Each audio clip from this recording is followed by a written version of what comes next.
Welcome, audiophile and cinephiles alike, to the Beneflicks podcast, the series where we are reaping the Beneflicks one movie at a time. I'm Liz. I'm Tyson, How are you doing today? laying in my bed. That's That's what it? I sound The, laying in the my bed. laying in Yeah. my bed, 4 words with a period. We got Korean barbecue today. We did? That was pretty cool. We watched some movies today. That was pretty cool. I was telling you earlier today how you've kind of carved out a single day of my week that you kind of reserve. Obviously, we usually see each other about twice or three times a week, but you Mhm. get like one reserved day for the pod, for whatever antics we get up to. Mhm. And I think it's kind of funny that it worked out like that. Like in life or this week specifically? In life, I think just because I work a full-time job, I work 5 days a week, and how my Mhm. job works is usually I'm working throughout the entire day. So like my average shift, is 12 to 8. So my entire day is kind of consumed. Granted, we can always find time usually after those shifts to watch something or sometimes even fit in a recording. But for the most part, I think Mhm. we like to have our days to just kind of, talk about things, catch up, watch surplus. Yeah, I agree. I have yet to have an episode or like we record around a time where it feels purely transactional and none of this is transactional, but like I don't like that feeling at all where like I drive to your place to fulfill a job and Yeah. we talked about that like literally on the way here, I deeply love the routine and the parameters that exist when we record an episode, Mhm. and I feel a stronger sense of fulfillment that we get to meld this idea of professionalism but camaraderie into one, and that concept of like, what if like we skipped a week? Like it would suck. I don't know, like again, like you know me, I love to record every day, You do? at least one video, and it does sound like by that logic, then we would be hitting it for the sake of a quota. Yeah. But no, I think we have yet to have it to experience in a time where we are doing it solely to watch, record, then leave. You True. know? And I think there's a little bit of a difference in terms of like what both of us have put ourselves into this podcast in the sense where Yeah. obviously you're doing a lot more of the heavy lifting in the sense of like editing the content and whatnot. But even just like from a like profile standpoint of like you are attaching all of your socials to this, like all of your other platforms. Hmm. I do think to some degree like you do want to keep a level of like authenticity, professionalism, but also like consistency that Hmm. is consistent with your other like platforms. Yeah. Whereas me, like if I disappeared off the internet space, what like three people are gonna be mad, and two of the three are left us emails, and you're the last third. So Yeah. I Yeah. think very much like the way we occupy ourselves on the internet very much also Hmm. can communicate to what the content side of this podcast is, but I think we can both agree that this is not a content-oriented podcast, even though No, that yeah. sounds like impossible, like a hyper or a fucking Hyperbole? juxtaposition or Oh, yeah, yeah. whatever. No, I get Yeah, what you mean. Like an oxymoron. oxymoron. Yeah, Yeah. sounds like an oxymoron. But I Uh, know I think it's much more like we get personal with it, and we say it basically every episode. We said it our first episode, but this is very much just us having a conversation and yeah. just recording it. Yeah, no, I don't know. I wonder if like there's that for you that exists where like if you didn't have it or if it was taken away. I think the easy answer would be like writing. That if like for some reason like you were rendered unable to write or for some reason a force outside of you took that away, would you feel like lesser of a person? And I'm not to say that like by you saying you are or aren't like it validates me anymore because I do 100% like to add so many zeros behind that acknowledge that it is not the healthiest sort of behavior to inhabit, which is like putting yourself into the weight of what you make and that then in turn creates yourself in a much bigger image than I think it should because maybe it shows that like I'm maybe not as well rounded, but man, like I don't know. I I don't think know. you do you approach it in a pretty healthy way, like, we obviously, like, talk about other creators that we know of that, like, might not be doing the best, and they're kind of putting themselves at odds with their situation just to make content, just to make it big. Yeah. The only times where me personally have ever been like, "Oh, like, they're taking it too far in their content for you," is specifically when, like, you go to a bad area to record, like, a late night horror no Yeah. sleep video, and Sure. I'm like, "Okay, Sure. like, that can get you hurt, like, that can get you seriously in danger," and Yeah. obviously it's all to fill an atmosphere or vibe for the video, but at the same time, like last thing I want or anyone that cares about you wants is you going out there and getting fucking mugged just for trying to record a no Yeah. sleep Reddit video. No, I understand that 100%, but no, I think both of us, I mean, we had good days. I won't give it away, but we were originally going to be recording a different episode. Like it had no similarity or correlation to this one at all. Yep. Which I think we very much will. So stay tuned for next week's episode. It is out of this world. Um, That's a good if you're picking little up what I'm putting yeah, that's a good down. little wink. Um, but yeah, no, the day was good. This is gonna be such a fun episode because it's gonna be a little different. I wanted to start kind of putting out there this new little block in our what is it called? Like a segment. What when you like in on Cartoon Network, like a TV block. It's sorry, A TV spot? yeah, maybe like a TV spot, something like an ad break, if you will. Sure. But I want to put something. Intermission. Yeah, it's. I want to start asking us because we sometimes like fixate on the specific art that we're talking about or the specific piece, and we can get lost in the umbrella of it. But you ingest so much more than just movies. I ingest so much more than whatever is at hand. So I want to talk to you. What's been on the circulation for you lately? What's been the art or the thing that has been kind of plaguing Tyson's inner mind? Yeah, so I guess to kind of like think about what I've watched this week, I don't want to say too much, Mhm, because some of it does give way to our next episode. I want to kind of keep that quiet. But a lot of stuff I've been watching has included a lot of like older indie music, not older in the sense of like 80s or anything like that, but like mhm, early 2000s. Been really like in an Interpol mood recently, okay, Broken Social Side. But a lot of cool stuff there. We actually had a conversation about it today where like I really do think music is an equal comparison to me of like what I love equal to film. sure. Um, so that being said, like the music I check out and listen to is very much like core to me. I'm always trying to listen to new things and Yeah, enhance my taste. Listen to a lot of this Tiffany Day album. It's like in this electronic pop in the same vein as like an Underscores, like a Jane Remover. She's a very okay, talented artist. You might get a kick out of it. It's a lot of like electronic, really cool EDM. okay. Nothing too like breakcore or anything crazy like that. What we're listening to. Is Underscore's new album bad? No, it's really good. It's very. I don't think it's like one of the best albums of the year or anything crazy like that. But there are some very much highlight tracks, and she's very a talented producer. Okay, I'm okay. seeing her at Hard Summer, so that's gonna be really cool to see her live. Fuck yeah. Um, but yeah, just a lot of music and stuff, classics, new stuff. The music I had playing for us earlier in the car is actually called Igloo Ghost. Um, Okay. I have to show you this album cover. Maybe we can put it on screen for the audience members who are might be visually watching. That's the album cover.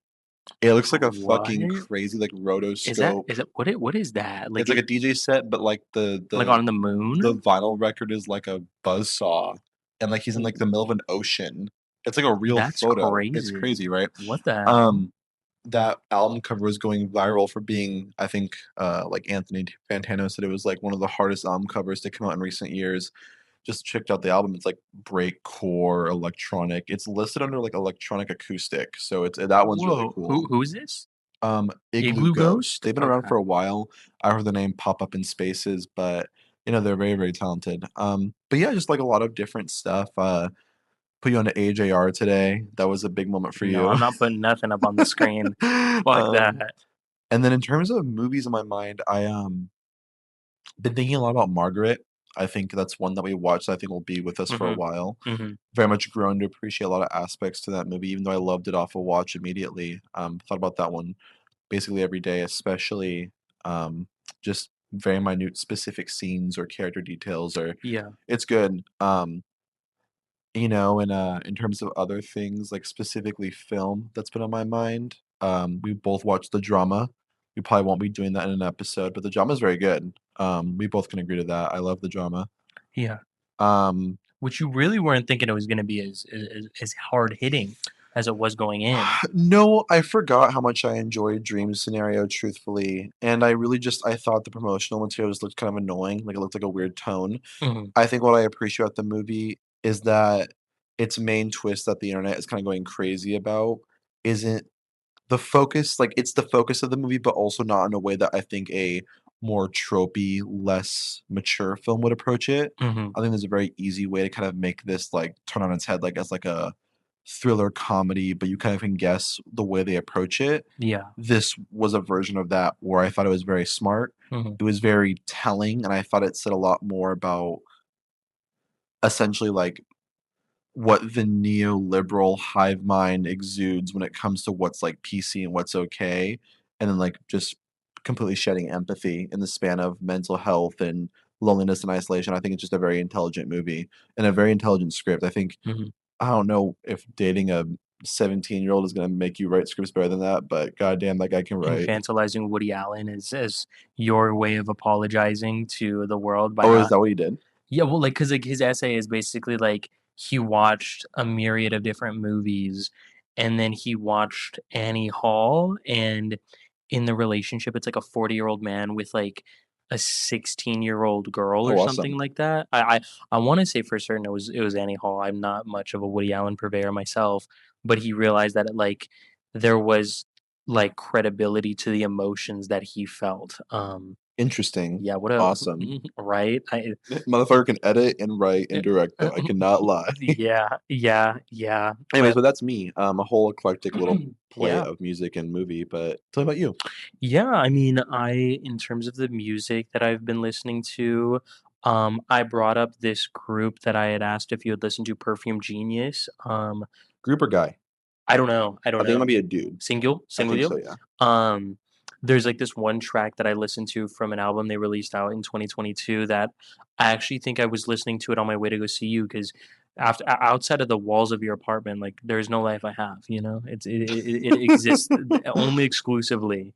Um and there's a track, and I really wanna use it in some footage that I shot, because my house almost burned down, but Even that's a cooler. whole other episode in of itself. But I was listening to that. It's the best way I can describe the sound on a sonic level is it feels very Celtic, very Mm, woodsy, such an odd sound, and I really wanna dive more into that.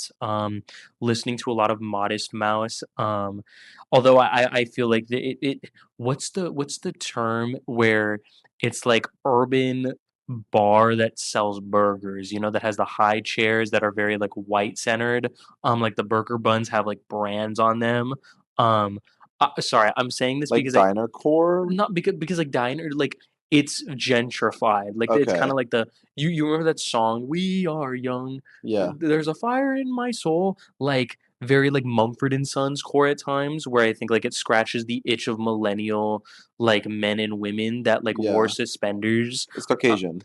sure, I guess, yeah, Modest for, Mouse is like, a Caucasian. but there is some stuff that, like, Modest Mouse cooks up and, like, some lyrics that they, like, put out, I'm like, "Oh, that's actually really good." I watched a video recently, kinda like these 2 guys ranking, like, the best rock songs of the 2010s, if I'm not mistaken, or like the 21st century.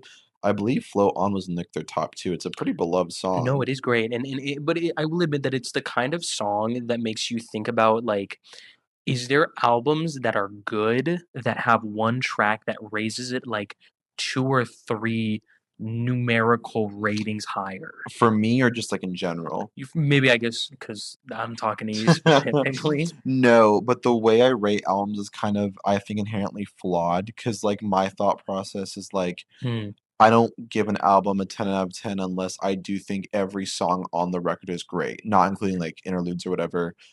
okay. So my rating system's a bit different. It's most albums I listen to is kind of usually a 7 or a 10 or above. I think just most albums are pretty good. It's pretty hard to fuck up good music, Mhm, because I do think the human brain's a bit more inclined to just enjoy specific melody and whatnot, and that's just, like, a scientific thing. yeah. Um, but that's an example of, like, what, like, "Flow On" elevates that record. No, well, that would be one of them. There's a couple tracks like track because that I believe is track 3 on the That album, is. and then the, track 4, 7, and 13 are, like, exceptional. What I will say that's important to know for the audience members listening is you don't have Bluetooth for your car. No, no, so I literally have the CD, that's why, like, that is and it doesn't say the title of Yeah, the just the tracks, it's just numbers. numbers. So that would be, like, in terms of music. There's been this book off of which I actually own because of an essay that I had read years and years ago that then had resurfaced and made me remember why I had bought the book but never read it. Um, I've talked to you about it before. It's a book called House of Leaves, and it's like it's like an anagram, a code, Yes, like yeah. like pages, the words are tilted, like you have to fold certain things, like as a Captain Underpants book. Mm, Um, but the essay that I thought of was this prison inmate who had like some of the worst offenses possible, and the book and its sort of tries on his brain, it really helped bring him into a sense of reform and optimism that like he could live out the monotony of being in a 4x4 wall, you know, and like in his cell. And I read that again and I just was like thinking about the book and I'm like, you know, maybe I'll read this book. Probably not though. And then like movies, you know, like it's great. I mean, right now as of late, I've been thinking a lot about the Matrix Resurrections. sure. And I think about the movie, like, I think that might be the one, and maybe I'll ask you in a couple months when you've maybe inundated yourself more into the online sphere a bit more because like you were on sabbatical for so long, but like that might be the one biggest piece of like revisionistic modern movie making that the internet has taken hold of because like it is a film that to such a degree when it hits the stream there is so many people that hate it, so many people that hate it, but then there's like the pocket of people that really like see it for what I believe it is, which is like this bona fide masterwork of Mm, grief healing and really a film that in the matter of 5 years has become so much more relevant about like toxic fandom culture.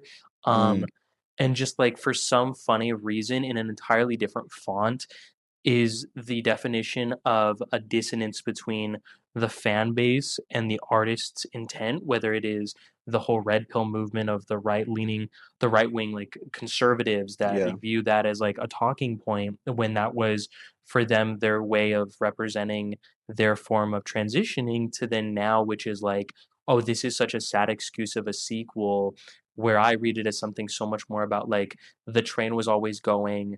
Lana got carte blanche because like she wanted to make a movie about her parents' death when one of the siblings couldn't, you know? Sure.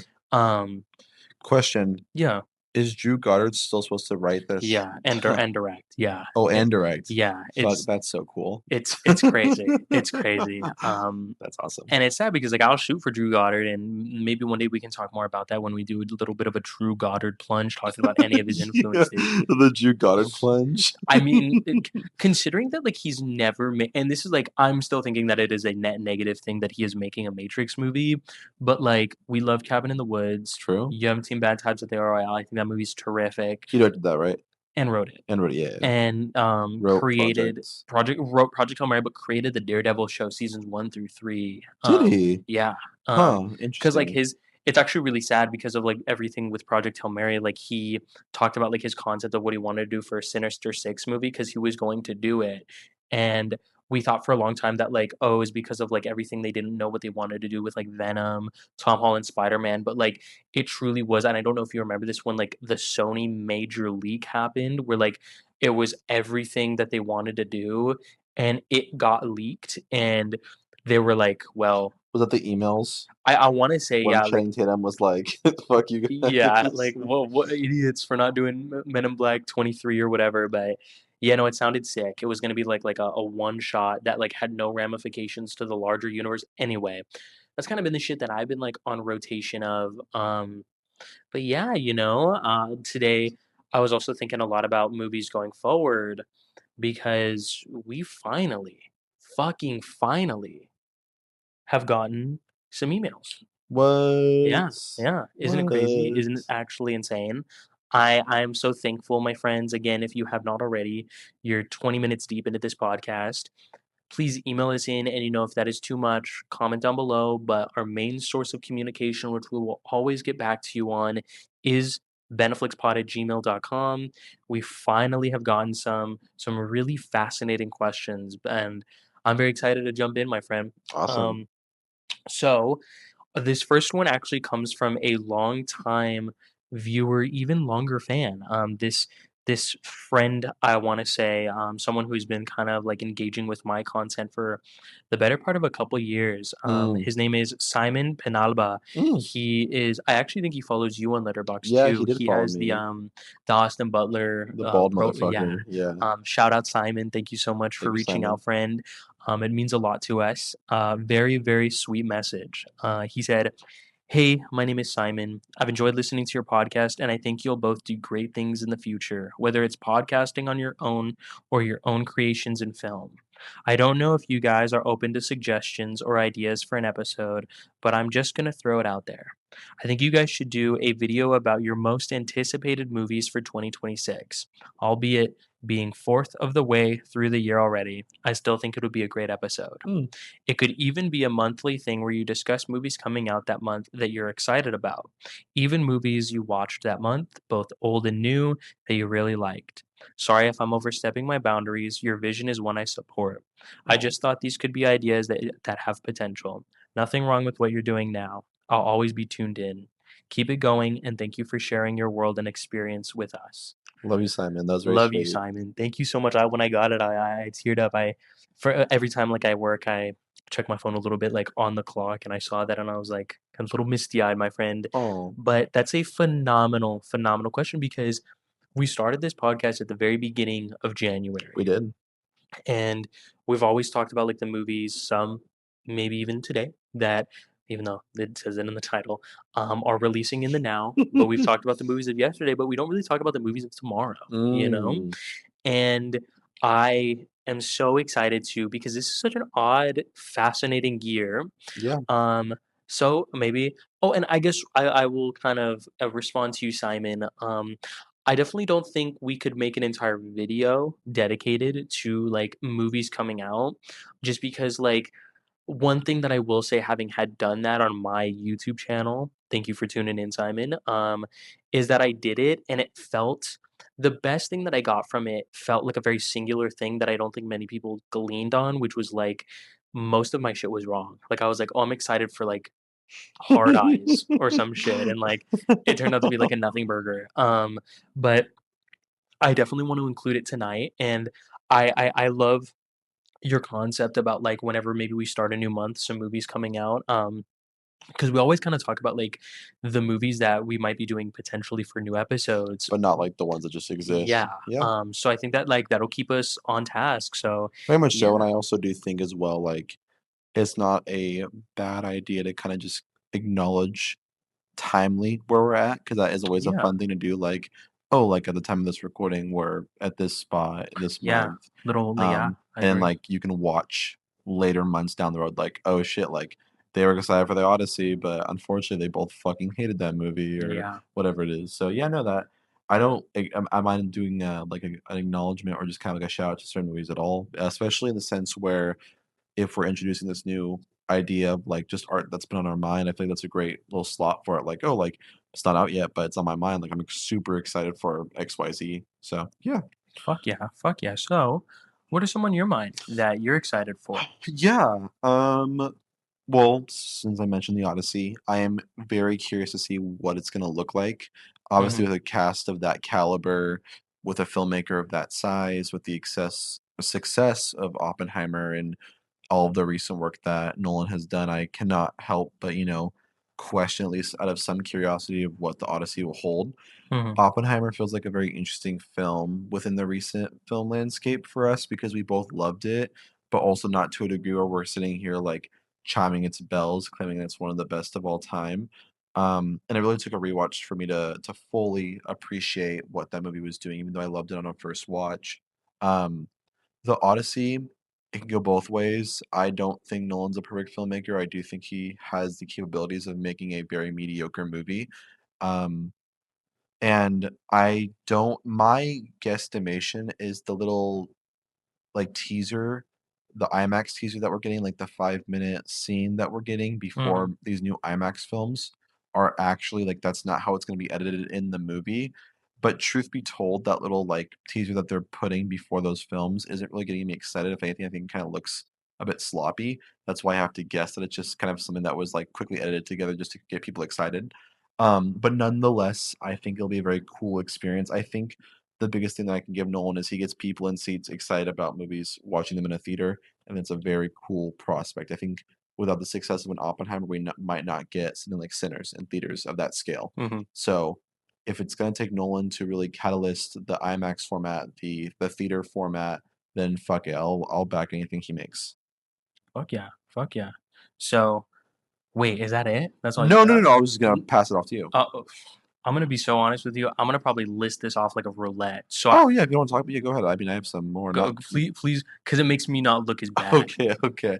Thank you. Besides the Odyssey, which I think is just more situational, super excited for Disclosure Day. That's one that we both have that looks awesome. I'm very excited to see Josh O'Connor's big old ears. Oh, yeah. Um, Jane Schoenbrunn, Teenage Sex and Death at Camp Mishama, Miasma? Yeah. Mia, whatever it is. Mhm. I do not have the biggest affinity for Jane Schoenbrunn comparatively to you, even though I'm Mm. super fascinated in them as a filmmaker. I'm excited to revisit their projects and whatnot. I think the trailer for the new one looks phenomenal.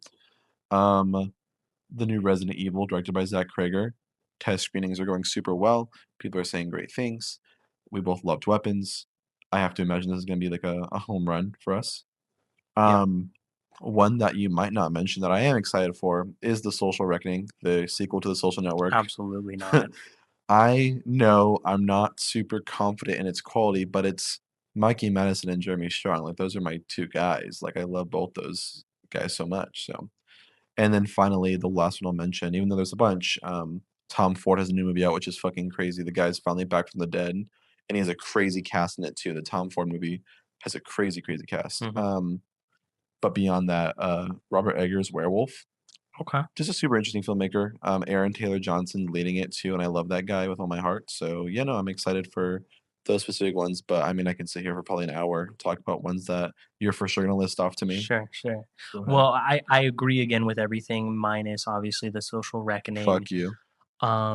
But no, I echo pretty much every single sentiment that you have. So I think for like the sake of posterity and time, I will just kind of mention any movie that you didn't. Um, and I won't try to spend too much time. The new Iñárritu movie Digger with Tom Cruise, Sure, like, come sure, on. If anything, curiosity is the thing that has me in the biggest hold. sure. Sanjay Hüller. And just what is he gonna do for the first time? I can't even like give you a frame of reference since like he's actually just done like a pure blooded drama. Um, Mm, Not to say that this is a drama, but like it isn't an action film, you that's know? true. So I have that. The new Terrence Malick film, The Way of the Wind, which is the dramatization of Jesus Christ's life. Saw that. No one in the cast. 241 minutes. Like Yeah, if anyone's gonna get me to watch a Christ movie, it's gonna be Terrence Malick. sure. Um, Love that guy. I really hope that we can watch a couple of his movies leading up to it. Like I think The New World is one of my all-time favorites. You said Disclosure Day, so I'm not going to. The one that I heard a minute ago was from the director of movies that I've never seen, like City of God, for example. He has a movie called Here Comes the Flood. It's Yeah. a heist movie that is supposed to be like in a deadly chamber piece like sort of vibe, Mm. but it has like Denzel Washington, Robert Pattinson, Daisy Edgar Jones. So it's like Pattinson and Washington in one movie. Like, are we fucking serious? After that, the new Danny Boyle movie, despite it being a film about like Rupert Murdoch and being described as like a low key like a Steve Jobs esque type movie. I'm intrigued if for anything that it's shot by the DP who shot Sunshine. Like he hasn't worked with him in years. Oh. Um, Can I bring up one that I forgot? yeah, go for it. Mile End Kicks by your guy actually. Miss I Like Movies director. Oh, with Yeah, Barbie with Ferreira, Bari Ferrer, funny enough. I agree with Devin Bostic. Jay Burchell Yeah. and more in my line, don't know how to pronounce her name, the lead actress to Red Rooms, which is Oh, I fucking didn't know she was awesome. in that. Yeah. Cause I think I like movies is so good, The so the good. plot synopsis seems sick. Yeah, yeah. It's again like we are at this era like what fuck knows what it's gonna be like when our demographic is like in their 30s. Like what kind of movies are they gonna make? Like coming of age of like the COVID era. Like Fuck that. get real. The End of Oak Street, the new David Robert Mitchell movie, I'm head over heels for. It has all my goats. J.J. Abrams producing, Giacchino scoring, Giolakis shooting it, Ewan McGregor, Anne Hathaway, going to be an IMAX, going to be maybe a dinosaur movie. It looks great. It looks so fucking great. That teaser has me floored. J.J. Abrams making a new movie called The Great Beyond with Glenn Powell and Jenna Ortega. If for anything, I'm just curious to see what a J.J. Abrams who was castrated with like Rise of Skywalker as his last movie is. Uh, Um, because I've always been a shooter for him. I still think that's like one of the worst, biggest offenses of a blockbuster that is pure jargon ever made. But I'm intrigued. After that, didn't even know this was a fucking movie. Love is Not the Answer. Michael Cera's directorial debut that he wrote and produces that has Pamela Anderson leading the film, hmm, that it's supposed to be a precious comedy that has hilarity and heartbreak synthesized into one. Like, not what? that's for Um, you, not for me, for sure. With no, that synopsis, I'm scared. yeah, but then one that like with your big bitch attitude with this director, the new Jeremy Saulnier movie, dude, like on Halloween, called October, I didn't know that. with who's her go? It's the girl from Talk to Me, Huh. the guy, a lot of people, a lot of fucking people in it. Interesting. A fugitive thriller set during Halloween. Get real. Um, Oh my yes, turn because I keep forgetting them. no, But I please. forgot to watch this one, or maybe I did it. This one called Hope by Na Hong Jin, Okay. director of The Wailing. Not a movie I'm crazy Oh about. yeah. Look at this fucking poster. Oh, Whoa. Whoa. Wait, yeah, what? yeah. Wait, what? Who should it? Hold on, I'm trying to see. I mean, I can check for you. Who's Who's that cinematographer? cinematographer of Parasite and Burning? All right, then that's all we need to know. Oh That's all my we need to god, the know. plot synopsis is crazy. Anyways, yeah, but that Okay. caught my eye. Okay. And then the Matt Johnson, Anthony Bourdain film, Oh, that's his this year. biopic. That might be like one of the directors that we may come that I may come out of 2026, like looking back on and seeing a whole different perspective than when I had gone into the year. You watched quite a bit already from him. Still need to see Operation Avalanche, but everything he's made has been aces. Backrooms, don't even need to divulge into that. Like, are we serious? Trailer looks good. You brought up Resident Evil, the new Nicholas Winding Refn film. Yeah. I'm so excited for. Adam Wingard is back doing fucking like tight net thrillers. A mother living in a trailer park protects her loved ones from a threat that has escaped from a secret military base while mercenaries try to contain it. It has Homegirl in it, the Blink Twice, our homegirl, like our fucking homegirl. Dan Stevens is in it. Drew Starkey from Queer is in it. Dan Like, Stevens. wait, who shot it? Sorry, Dan Stevens. that Oren Soffer, the DP of the creator. Like, Oh shit. we're cooking with gas. Oh yeah. Obsession. Curry Baker. Oh, that was like at the tail end. Oh, there we go. Yeah, there's a couple. Obviously, you brought up the Jane Schoenbrunn. I'm gonna save this one for my very end. The new Zack Snyder movie we talked about was it hasn't been fully confirmed, but it is like a selection for the Cannes slot. He shot it. It's an original film, but I think my number one most anticipated, yeah, off of the pure intrigue alone, is the Skinamarink director's new film, The Land of Nod, a group of isolated neighbors in their small and secluded town in the northern Canadian territories during a snowstorm. I think that concept to me, like, what I think maybe puts that above a Camp Miasma or a new Spielberg is like this is his second movie, so it is truly the world is his oyster off the tails of a Skinamarink. Also, to make it or break it, he's either a Exactly, but one I think schlock. on a concept level, that elevator pitch, that feels like what Skinamarink did, but in a bigger level, and I'm not trying to say, like, it only will work if it is a Skinamarink 2.0, No, but I hear you. but, like, I'm game for it. So I would Yeah. say, yeah, that's kinda what we got going, but thank you so much, Simon. Feel free again to email us in, not just you, anyone, but thank you, Simon, for being our first true email into the pod. Love you, Simon. Now, our second comes from a little faint fairy that we are very well aware of.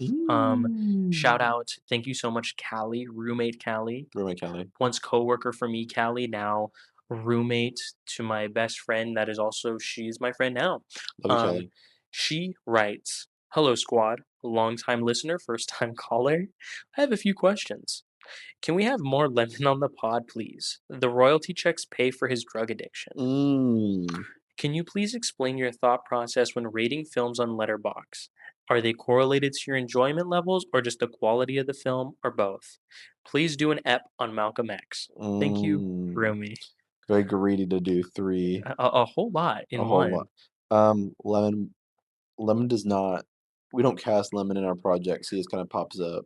Speaking of popping up, if you don't know who Lemon is, boom, you just got an image right there. That's Lemon. That's That's Lemon. Take it while Lemon. you can. Take it while you can. It's gone. Um, yeah, no, Lemon is not getting no residuals. What the fuck do you think we are? We're not no Waffle House where we're throwing chairs and having brawl fights, motherfucker. Like this is not what's gonna be doing. I don't like Lemon. No, I don't like Lemon either. Lemon almost fucking ruined our Sunshine episode. Yeah, he Like was we were like banging on the literally door. circle jerking each other and like we were having a great moment and right before climax they're putting their little biscuits under the door. Like you can't do that. You can't fucking do that. Before what? Huh? Oh, sorry. I think I scratched the mic. I don't think that cut through. Um, but no, and then I will answer. I would love to do an episode on Malcolm X, but you keep eating my DVD. No. We As much as can't I open the DVD. I know We it's can't. the It's sealed. that's right. You know who's in it, right? I don't know. Who's a bunny mook. Um, we will see. I've never once like we joke and jest about like, oh, this movie we watch, we're gonna do a video on, or like whatever we haven't seen, I make like a manifestation. But like, frankly, I really don't know. Yeah, I mean, I can basically guarantee that we'll both love it, but I do think like half the battle is loving something and then getting excited to express your love for it. Mm, We watched one recently that I think is going to enter our codex in terms of we watched a film called Dry Leaf. So can I pronounce the director's last name or name? mm-hmm. Alexandra No, something. yeah, We both thought it was impeccable, one of our favorites of all time. Quickly shot up to, the top of our list. But that was one where we could have recorded an episode that night. We could have just went back and just recorded and got it out there. But I think there is a certain level of we hold things sacred to us, and sometimes you just don't want to speak about something that seems so sacred in the hmm, moment. Not to say that we won't ever cover Dry Leaf or talk about it, because can assure you that it's going to pop up at least once or twice in recent time. yeah. But for the most part, I think if we really love a project, there's also a level of like, okay, like, are we ready to really go in depth on it? Like, I could not have even imagined asking you to record an episode for a podcast after you watch TV Glow for the third time. That would have killed you on the spot, I think, That would have been interesting. because you didn't even want to talk in the car. No, I didn't. I didn't. I think to input the life and like the style and form that we have approach and the approach with the podcast in relation to the shit that we have experienced. I don't know. I couldn't say yes, but I also couldn't say no. What do you mean? Okay, and the second part of the question. No. Um, when your body says yes, but I problems. know. Can you get the second part of the question? Whatever, man. So yeah, to answer your question, fellow friend of the pod, when it comes to the process of rating my films or the films that I watch on Letterbox, do I rate them out of my enjoyment levels or the quality of the film? Now, I think I'm very more apt to answer that a bit more than you because you are a bit more textbook and gay. That's true. Um, where I'm gay and I don't read books. I I would say without question it's both. More so leaning into the pure enjoyment of it, but I think to me I guess I just don't necessarily understand being a bit more clinical with my approach to enjoying the medium that is all about emotion for me. In these past 2 years, as I've found my voice in many different capacities, that has only been further reinforced with how I rate things. Prime example being the last thing that I have literally logged is a film called Stay Alive, which has some of the most baffling ADR work that I have ever seen in a movie, and it like has the craziest color grade that just does genuinely feel like you slapped the Tokyo filter on like from like an Instagram story onto a movie. Like what is this? However, I had an unbelievable blast. I was completely sober while watching it, but I felt euphoric and high while I was ingesting it. Um, So I guess I would have given it a 5 star, but then the more linear, straightforward, critical person within my brain said, okay, that wouldn't be fair though. Because then I look at the grand scheme of like things that I've given a 5 star to, and that simply just does not like hold a candle to it. So I just gave it a heart. Whereas I think maybe you would have probably given it in relation like a star and a half, a 2 star, something like that. Yeah. And so like to me, that I think is the greatest indicator of where I go when I approach my ratings on Letterboxd. Yeah, I mean, like you said, I'm gay and I am a bit more textbook. I very much think of my numerical readings as kind of, little kind of comments on, okay, if I give something a half a star or 1 out of 10, I think the movie is atrocious, one of the worst ever. Yeah. If I give something a 10, I think it's something where it's an amazing film, but also like I have a personal connection to it. Mhm. Um, I kind of I may not seem as I do, but I do think a big part of how I rate a movie comes down to intention. Like, if something Okay. exists and its intention is to make me laugh and I'm laughing, I'm not gonna fault the movie, even though it might come off as not very good. Like, I guess, like, an example would be, like, *Malignant*, right? Mhm. Like, people can watch *Malignant* and think it's just stupid and think, like, it's unaware of itself and Yeah. what it's trying to do and thinks, like, it's just a lot dumber than it actually knows it is, Mhm. where I would disagree with that because I think there's very much intention behind the tone of that film and how it presents Okay. itself and whatnot, and that's a film I get 4.5 to. Mhm. I love that film, I get a good time of it, I think it's very well made, but at the same time, I can recognize the intention there. Whereas, like, we watch something like Love on a Leash, right? Like, even if I'm laughing my ass off, I'm not gonna sit here and give it 5 stars, even though I'm laughing my ass off the entire time. Mhm. Um, I think it just kind of goes both ways. I also like I don't ever let I can acknowledge a film's quality, but I don't think I ever let that bleed into my overall rating of it. My example for that is like something like I don't know, I brought it up today earlier, but Goodfellas, Yeah. phenomenally made movie, one of the most influential films of I believe the 80s, maybe 70s. 90s. Not damn, really? I think it's like 1990. Actually, that's not surprising. Anyways, my point in saying that is it's phenomenally made. Very much enjoyed my experience watching it. But if I gave that a 10 out of 10, which is acknowledging its influence and its trend settingness and its place that it lives in American culture, Mhm. which, many would believe it deserves a 10 out of 10. I just think it would be untrue to myself because a big part of what differentiates a 9 out of 10 to a 10 out of 10 is both mean amazing to me. Both, if Mhm. anything, are equal in quality, but a 10 out of 10 is the ones I hold personal to me, the ones that I hold dear to my heart, the ones that I reflect upon and influence me, and not just what I want to create as an artist, but also how I want to lead my life or how I'm going to hold my mentality to. So, I don't know, I think it all is very situational. I don't think it's one thing or the other. Kinda like you said, like, film is an emotional art form. Mhm. Maybe if I'm being honest, like, a film like The Final Girls wouldn't usually rate as high as it does if I wasn't so emotionally impacted by it, but Yeah. that's nothing to nod off of, like, I can see a film and see its technical flaws, but at the end of the day, like, who fucking cares? Like, if it was effective at what it was trying to convey or what its intention was, then it got me, and I should give the movie praise for that. I agree. Rating this, rating that. Why don't we just go ahead and start posting TikTok dances until we get kidnapped? Let's go ahead and talk real quick. Sorry. That was the worst ever. Man, I don't see you pushing That making was bread for the family here, rating dude. this or rating that. But I think let's fucking push aside all these fucking nice fans that we have. Thank you, fans. No, fuck them. We're not talking about them anymore. Fuck you, fans. Yeah, we're talking about the real meat and potatoes here. No more table dressing, no more napkins, no more silverware. Fuck that.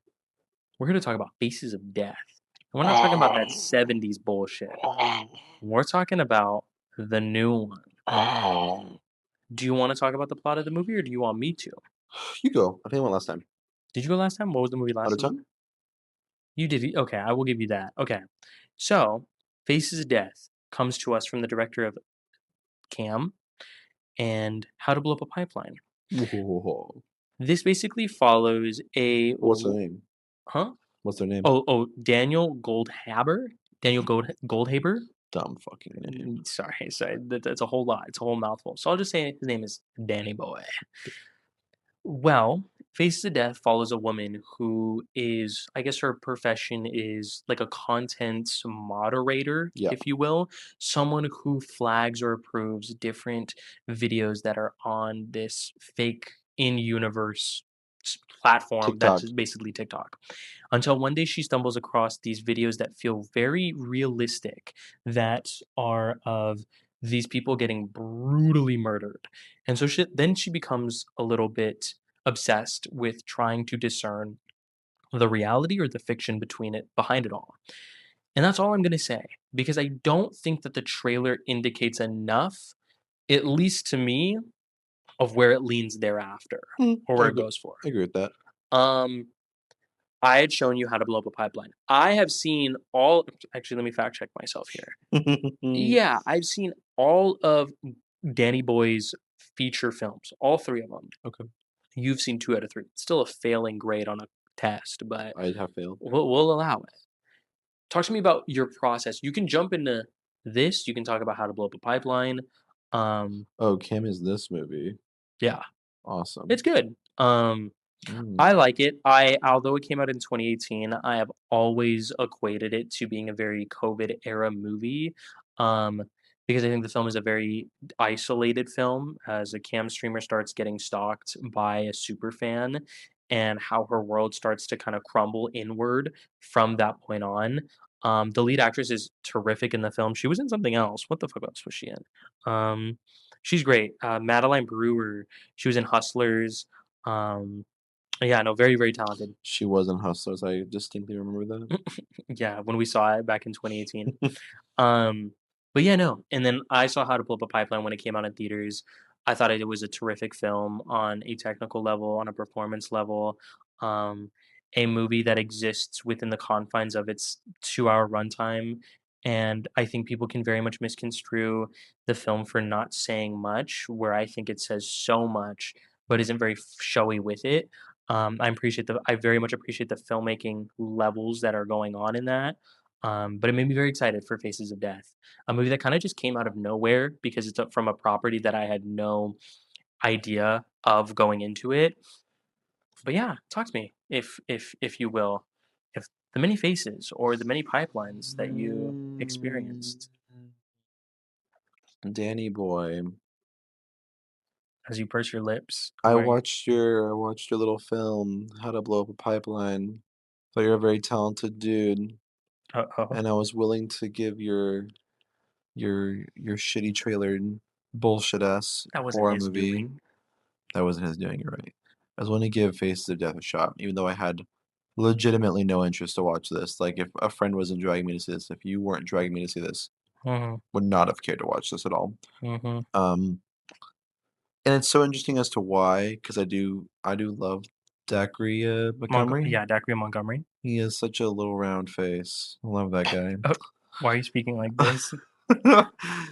um, How to Blow Up a Pipeline was very good. A very good modern day kind of procedural crime thriller that's very amped with, I would say, like Gen Z, which I think is very cool to see. I like the fact that we're getting filmmakers who are a bit more ingrained in our world. So when they create art, Mhm, it feels very specific to our generation.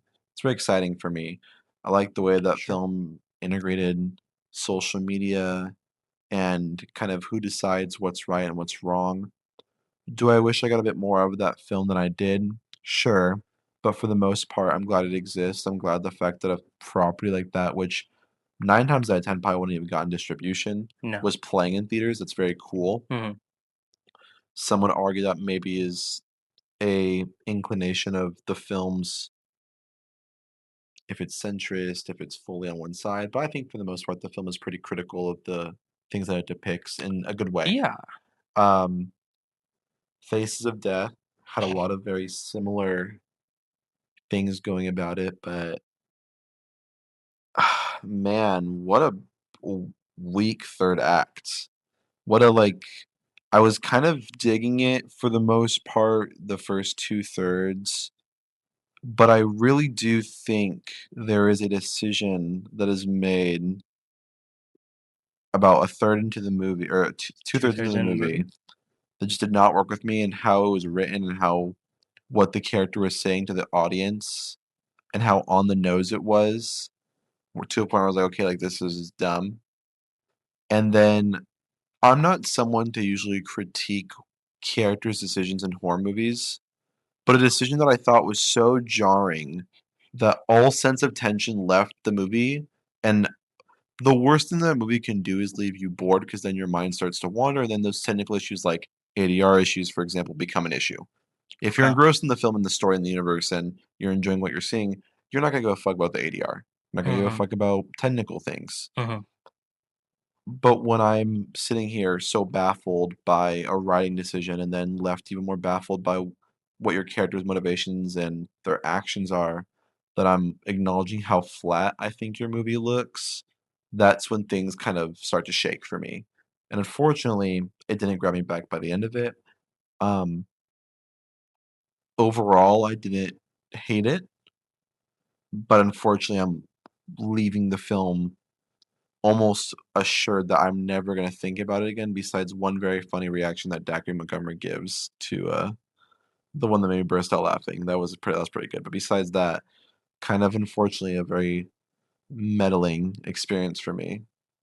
Hmm. But I would love to hear your thoughts. As someone who's seen his other work prior, Mhm. rewatch How to Blow Up a Pipeline today, Mhm. and then now you were, Mhm. like I said, a bit more excited for this than I was, so I was. I was. And the interest I guess I had for the movie stemmed on the fact that I think one of the best outcomes or results with making horror movies now is the fact that the elevator pitch can often just be pure intrigue of you wanting to make something because the investment that it takes is so low, they are almost guaranteed to make a return. And when I hear that someone wants to go about doing a new rendition, an interpretation, remake, however you want to classify it as, of something that many people don't think about. Faces of Death originally came out in the late 70s, was, I guess, decades previous that generation's Blair Witch, where they thought it was real. But it has since gained nothing to a level of where people would be like, "Oh my fucking god, Faces of Death, let's go." So I was very excited. I was very excited, and I think Goldhaber and he collaborates with his screenwriter friend, and I really enjoyed Cam. I think there is some things that really do not work about that movie, but its heart was in the right place. But it's mainly was riding on the fact that even after a rewatch, I think How to Blow Up a Pipeline is just such a confident effort and one that is so committed to telling a story for how it is, and through certain maybe structural events reveal things, but for the most part, it tells a very straightforward story that begins and ends, and the beauty of it comes from its performers and its craft. And I will say that when I came out of Faces of Death, I ultimately was wondering who watched Barbie Ferreira and said that she needed to lead this movie. Um, it it sucks because I know she has it. She was in a movie called, I think it's called Bob Trevino Likes It, yeah, which yes, if you know the, like, structure that it's like a I'm aware of loose it. she's great in the movie. Great, acts opposite of John Leguizamo, so good in that movie. But there is something to her that it's a inability, I think, to get to the levels of tension and her feeling afraid that does flatten a lot of the aspects of this movie. But I will also say that it isn't just on her, but I think it is on the fact that the film doesn't fully embrace its angle of her profession and the commentary it has leaning into what she's trying to escape, if that makes any sense. I think, like, quite literally it you know what? I'm just gonna spoil it. We're like deep into it. I think I Spoiler alert. spoiler alert. I don't think the movie does really anything with the concept of her being a content moderator other than the fact that that was a job that her friend gave her. Whereas I think the concept of her and I think that the movie, by the mere existence of the video of and her friend her friend getting like killed on the train tracks, Yeah. the existence of that is supposed to kind of lend you into this belief, especially with how people react around her, that she is trying to like scrub videos so it can be prevented from happening to someone else in the future. Yeah, like, she But got none basically recognized for that. none of that is done. Like, none of the work is done in the movie for that to be earned. None of Sure. that happens in the movie, and I think, like, she mainly is kind of thrusted into this situation by product of association, having that been something that was put onto her desk, and her curiosity is the way into it. Yeah. And I don't think the movie ever has that level of a dilemma for her as to her being so involved into this because she wants to not have that happen to someone else, and that really does, like I was saying, flatten the movie for me. She's not a very interesting lead. No, That's, like, the issue. I also agree, like, I think Barbie Ferreira isn't doing her best work here, and I no, just don't think she's a very interesting lead, which is pretty funny because I was kinda shocked in how much effort they're putting into her as a lead character, I agree. but there is, like, this level of, like, she's kind of like an unreliable narrator that Mhm, has, like, these, like, flaws about her, but I was mhm. like, "You're adding a lot of fluff here, but I'm not getting a lot of that out of the character." Sure, sure. And what I will give the movie is I think on a conversational level, there is, like, very few movies that I think talk about, like, the not like the AI algorithm, but, like, an algorithm purely feeding off of the heinous things that it can pump out. Like, I think, like, Red Rooms is a titular example of that, of, like, addiction and being blind fanaticism and the way we idolize murders and killers and things like that, and on the top of many other ways, on a very different angle of that. There's a movie by a filmmaker, Pano Bailey Bond, I believe her name is, called Censor, about this woman who is a part of like the MPAA board who sees like a snuff film that's horrific and she becomes obsessed with it. And then there's this. Those are like kind of like the big three I can think about. But like the movie, unfortunately, and there is a part of this movie where I was like, oh, this is like unbelievable work. There is a part where it is her researching and Dacre Montgomery side by side. Yeah, that was really cool. And I thought like the concept of getting to witness on the opposing end the quickness and swiftness at which they're able to know everything about you while you are the person thinking that you have the upper hand but are caught in the theatrics or the superficiality of a conversation with you and your friend thinking that you're actually doing something when in Sure. reality it has been for naught. um and like it doesn't look very good. I think, like, the movie looks way too smooth. There's way too much of this film that is, like, dollied and Yeah, stable. it looks weirdly, like, low budget, which I know it's No. Or I not that agree, low yeah. budget. I mean, compared to How to Build a Pipeline, which looks very confidently shot and very well directed I and agree. very well established in its visual language, this felt so much more like, "Huh," like, Mhm. this kind of feels like it feels like an IFC film, which it was an IFC film, so Yeah, I mean, there's things that I still think like do work. I think like Dacre Montgomery is excellent in the movie. Like I he's think funny. it is undeniable that I do think like he is terrific in the film. I think he's reveling in it. His quirks and his mannerisms are very well effective, and I think like again the choice of having him and his story or segment of the movie happen as early as it does and like you jump back and forth, it worked for me because I was very much expecting him to be revealed the moment that she goes to like intercept him or he intercepts her. That's, like, his big end, but you kinda figure out his whole Yeah, process his pretty whole quickly. shtick. But like even then though that like the movie I hate the fact that it is now like the irony of it all and like the idolization of remakes has to be a core fixture in the remake. Like I think it's just such a boring tried. Like, the Scream trend. Yeah, it's a screamification of it all. Whereas like I thought the existence of like you in one of the only instances where I can be like, hey, you know what? Showing me this without ever acknowledging it like verbally worked, which was like, oh, this is Faces of Death, and, like, no one really it felt like almost as if the director was implementing the way in which he maybe stumbled upon the original Faces of Death and, like, put that as a core fixture of the narrative, which was Yeah. like, oh, this guy just so happened to watch it, and, like, he became obsessed with it, and, like, no like, ultimately, I thought it was going around the angle of, like, oh, Danny Boy liked this movie so much, and he, by extension, is, like, kind of showing a movie within the movie of, like, no one knows about this movie either, so they don't even know that he's, like, recreating all these murders, and it's, like, Yeah. him kinda doing a little love letter to it, but then Dr. Montgomery has to talk about, like, the process of, like, remakes and, like, Yeah, everything has to no. be remade, you know? I think, like, it kind of goes down this path of playing off another movie we brought up today, which was, fucking, The Sounds of the Lambs. Like, that's kind of like the dynamic it's going with Jodie Foster being this detective, Sure, stumbles sure. upon right into, like, the bear trap, and then she's there with fucking,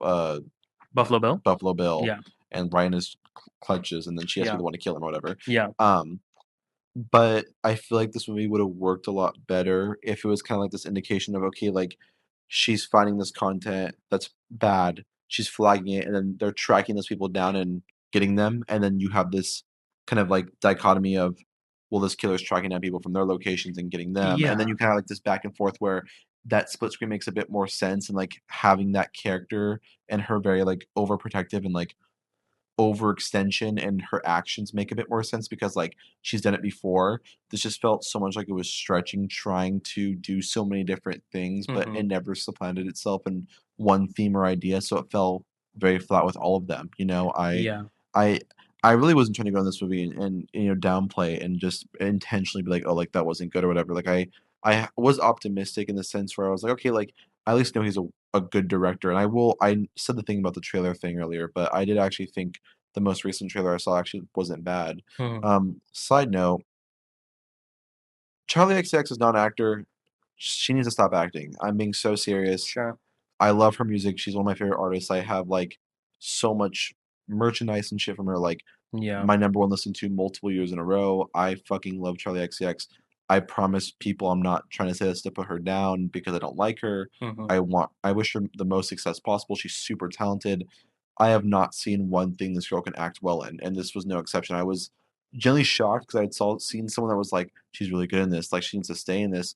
No, like, she wasn't very good in this at all, and everything I've seen her in, she's not been very good in. yeah, I no, don't know what this weird I don't know what the fuck this weird zeitgeist is or this weird, like, mind she's just fuck. popular, like, I guess I think so. it's like, "Oh, Charlie XCX in the new look as Dougal," like, it's like, "Oh, shit, let's go," I you guess we know? haven't seen, what, 1,000 Nights of the bullshit? Oh, What's I the no, no, no, yeah. no, and it sucks because I think, like, the ending on a conceptual level, if it really just committed to the fact of, like because, like, even though, like, we are seeing her flagging content, there are things that are clearly, like, that should not be approved, that she just approves.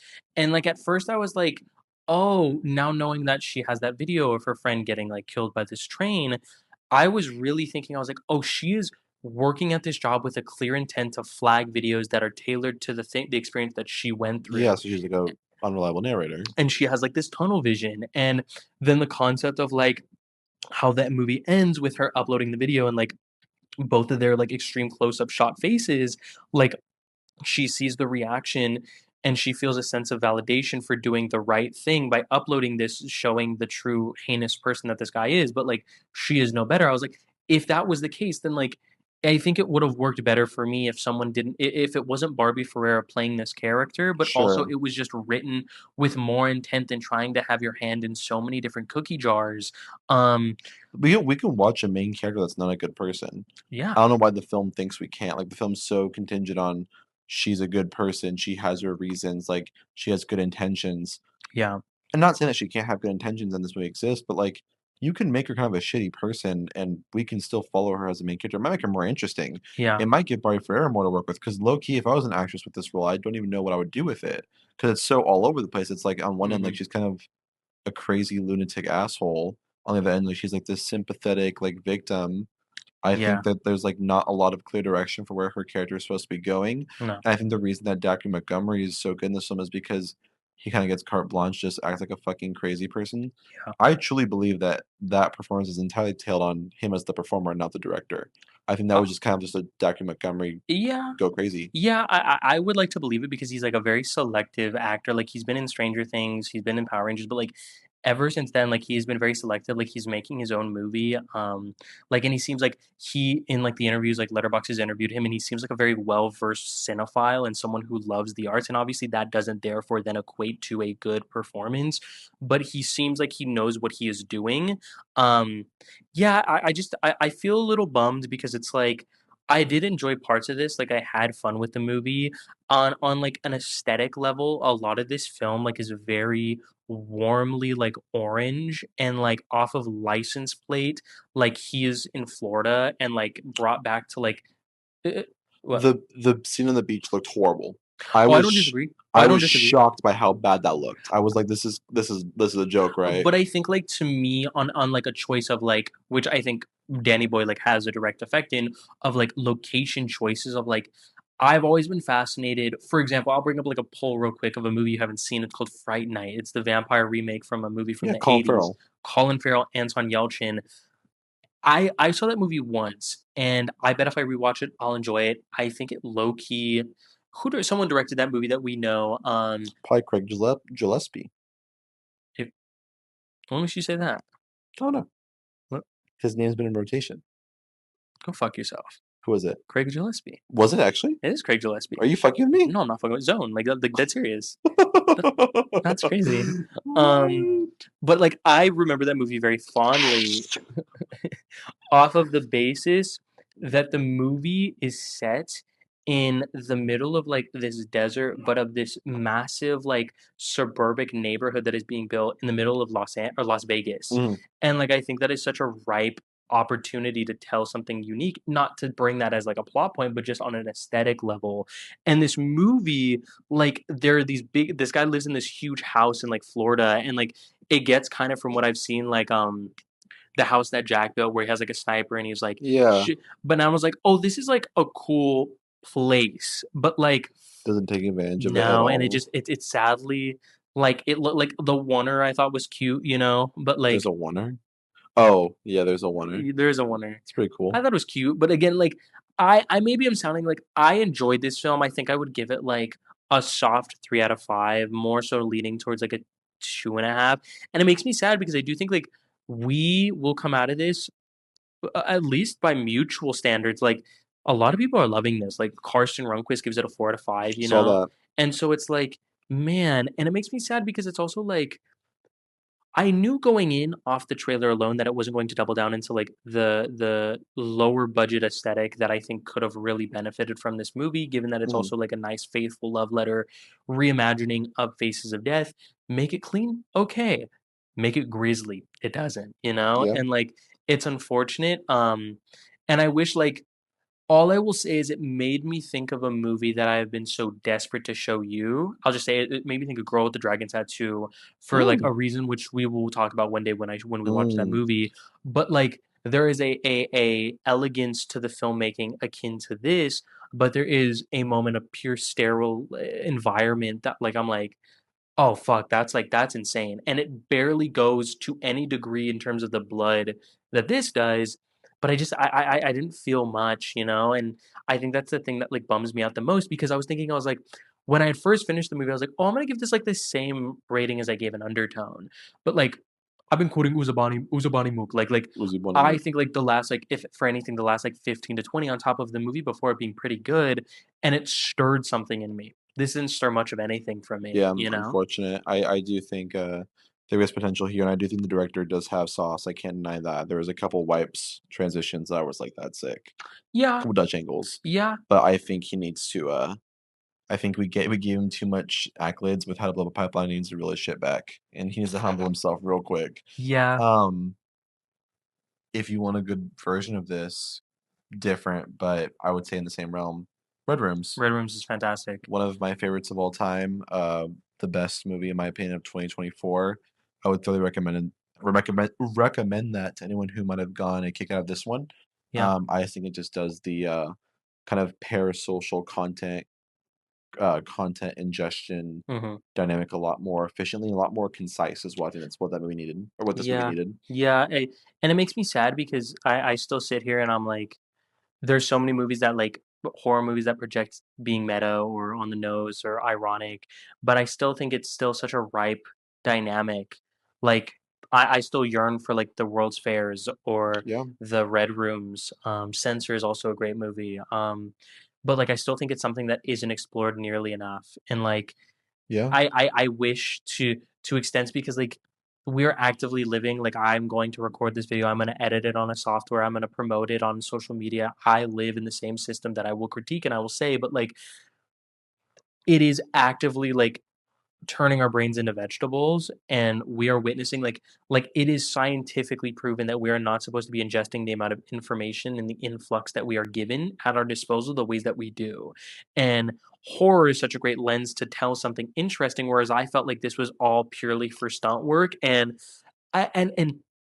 if it wasn't for the fact that I think Pipeline does some really great usage of modern technology and, like, the concept of, like, these nobodies, and I'm saying that in air quotes yeah, because they are very important people, getting to find how to build and use a bomb that is DIY'd to then blow up a pipeline through the means at which they have, which isn't much. yeah. And then Cam, I think, does what Faces of Death wants to do a little better. I think Danny Boy, like, has a clear fascination and an interest with it, but sadly, in an effort that could have been the greatest staple of it, just flopped, man. Like, it just, like, and that's maybe I sound a lot more critical of the movie because my disappointment as I'm fleshing it out is like, vastly and greatly overshadowed, you know? He does the thing at the camera, which is fucking awesome. I like the contacts too. I like the Yeah, red it's weird little contacts are cute. context. I like the fact that he's holding his tripod to the side. He's kind of the movie was funny. I think it knows it's a little bit funny, But which I I wish will appreciate it. it's But it also does fuck it. my fucking chungus life. I didn't want it to be funny, and again, like that, like, yes, but Yes, it didn't earn, and it sucks. Oh, it sucks, man, because it's like then it's like you can tell, and I do agree that it's on a performance level that he's getting a thrill out of this, like, um, him just 'cause I and fuck my fucking chungus life, like, when she is, like, stupidly wearing the hat and, like, the yeah. screen or whatever, like, I thought it made it pretty clear that he sees her, but then, like, he leaves, and I was like, "Oh, this is sick," 'cause he's, like, having a thrill with this, he's having a lot of fun with it, But then like it's not no, though. and then, like, I give the movie credit way too much at every turn, and then it just doesn't, or it goes even Or worse. like the fact that like she definitely has like a bullet in that hard drive. Why would you just not show that to the police? Like if you're like convinced that like they won't believe you, like show them like the active gunshot wound that was just I don't know, just like Yeah, that whole section of the I just think I'm like I like I said, I'm not one to usually critique dumb character decisions, but yeah, I'm not gonna sit here and as an audience member be like and feel tension when I'm like, wait, why are you watching the footage on the hard drive? Like what is happening? Like it yeah, and the film wasn't like doing enough legwork to communicate like she's crazy, like she's going down the wrong rabbit hole, like she doesn't care about these people's yeah, lives. Like obviously not, because then she comes back to save the people and there's no arc there. Like I don't know what this movie was really trying to do with its character yeah. stuff. And honestly, like, it was even getting to a point where I was really, like I could have almost bet you money before the last, like, 20 minutes of the movie, I was like, "Oh, it's going to be, like, from what I've heard, like, The Vanishing," you know, like, where the killer, like, he texts her, like, she's just stupid. Yeah. It is purely written this way because she cannot pick or choose like, she cannot choose the path that she wants to go on and is doing all these things so scattered, and he is going to kill her, and that's And going to be the end of the movie, and yeah. people are gonna revel in it. It would've, again, in my head, been a bit anticlimactic, but it would've at least worked better than I think the movie concludes off on. Yeah, that kinda just feels a bit unearned, and also, like, a button cam? Like, am I was that, like, a part of the movie that, like, I just No, missed? dude, like, Like, that, like, where did she get that? Don't know. that might have actually been the dumbest thing in the movie, and I don't even know if, like, the movie, like, wanted to pay attention to that, but, like, a button cam that she got from the hospital to the guy's house in less than an hour. Yeah. Uh, I don't know, whatever. Anyways, First movie on the pod that we didn't like. yeah, I would say so. 2 stars for me. Maybe four Yeah, 4 out of 10. yeah, I'd give it 2.5, 5.5 out of Yeah, 10. unfortunate, but on the bright side, I mean, I'm glad some people are loving it, and I'm glad that it seems like Danny Boy is gonna still have more social media bangers down the pipeline. I agree. I agree. I mean, in terms of like shit, going back to Simon's whole comment, I don't know like what's being cooked up and on the release docket up coming up soon. I mean, For horror, yeah, we have the hunting Matthew Nichols. I think like we Hokum. We can true. watch Hokum. We'll watch it. I think There's Hokum with Adam Scott, we'll the and Mummy. well, there's Hokum. What was that? Hokum. It's the one with Adam Scott, and it's by the director of The Oddity and Cavalier. Caveat. Do Cavalier. you say caviar? Cavalier. Wait, what's coming out? Hokum. With who? I don't even know. It was a body mug. No, but I will say that like we go and check out Hunting and Matthew Nichols. Sure. Then like there is what I do really want to see, which is the Mummy. I am partially like really bankrolling on that movie. We kind of both are. Yeah, I think it just like it could 100% scratch that beautiful itch of having every shot be a split diopter and like Lee Cronin, it's his mummy. 100%. And I don't have a mummy, so M- Maybe the whole allegory is that Lee Cronin's the mummy, like he's actually the villain of the movie. And oh it's like he his mummy. and he comes out and that like That's the reveal. They're like, why have there been so many little girls in the sarcophagus? And he's like, because I wanted to. And it's be a little girl or he's the mummy. Anyways, but yeah, no. Horror, we'll see. I don't yeah, know. There's always little there's stuff snippets. cooking and for anything like we always have shit on the docket. We got this next episode, which Yeah, might be one of our longest yet. I guess I don't know. We'll see how it pans out, but it's a pretty interesting one. yeah, I will say that, and it'll all be answered when we do the episode. But maybe one of the only movies, well, the only movie up until this point on the pod that I've been writing for a long time, to a point where you're like, what the fuck is the hubbub for our upcoming episode? For our upcoming episode after this, the one that we're gonna record. Oh, okay. Um, where you could 100% sway either way, in my opinion. That's true. There's a little bit of wiggle room, it seems like, for guess what this film I know exists as. So True, true. But anyway, friends, thank you so much as always. And if you haven't already, all of our socials are going to be in the description. Follow both of our letterboxes. pretty Follow my please. YouTube, my Instagram, my TikToks, both non ASMR and ASMR related. And hey, we answered 2 emails today. Yeah, Email us in beneflickspod. yeah. It might seem like a lot of work, but it's not. And we're gonna answer your question and be lovely to you, and you're gonna be lovely to us, and we're gonna have a great symbiotic relationship. Ask us which Marvel characters we think are sexiest. Ask Mm, us our favorite position to receive in. mm, Ask us our favorite mm. FNAF character. There's so much opportunity for you to ask us questions. Exactly. I mean, quite literally, it makes our entire day. We become the family in Tim Burton's Charlie and the Chocolate Factory That's as true. they're all in the bed. Like Tyson and I's toes are interlocked as we speak. As we got, what do they have? Porridge, cabbage, No, it's like cabbage soup. cabbage soup. Yeah, And that's yeah, only when we're recording, our responses to emails. So if you yeah. want to hear more toe lockage, No, quite please literally. email us I will in. be the grandpa as I get the text. I'm like, Do you think they'll hear your little stubby have legs? you seen that like the video of the guy and he gets like WWE action figures and he jumps like as high as he can get in his apartment and the camera is shaking. What? You haven't seen it? We'll put out that another Okay. video. All right, friends. Thank you so much for checking out our episode. Stay tuned every Friday. I love you all so very much. Love you guys. Have a great one. Peace.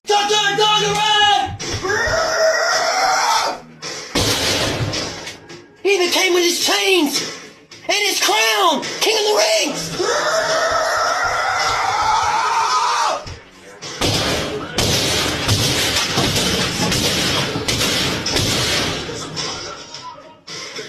I can't believe it arrived early. Junkyard Dog! Whoa. It arrived.